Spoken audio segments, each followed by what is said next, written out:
ಧರ್ಮಸ್ಥಳ ವಿರುದ್ಧ ಷಡ್ಯಂತ್ರ ಆರೋಪ ಹಿನ್ನೆಲೆ ಕಲಬುರಗಿಯಲ್ಲಿ ಬಿಜೆಪಿ ನಗರ ಘಟಕದಿಂದ ಬೃಹತ್ ಪ್ರತಿಭಟನೆಯನ್ನ ಹಮ್ಮಿಕೊಳ್ಳಲಾಗಿತ್ತು.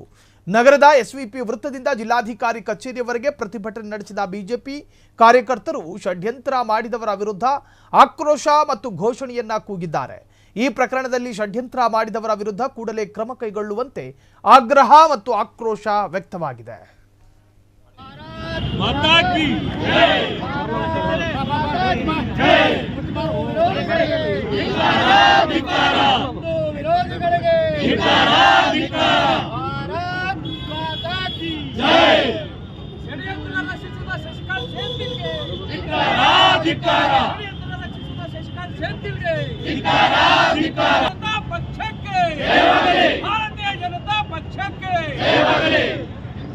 ಹಿಂದೂ ವಿರೋಧಿ ಸರ್ಕಾರಕ್ಕೆ ಹಿಂದೂ ವಿರೋಧಿ ಸರ್ಕಾರಕ್ಕೆ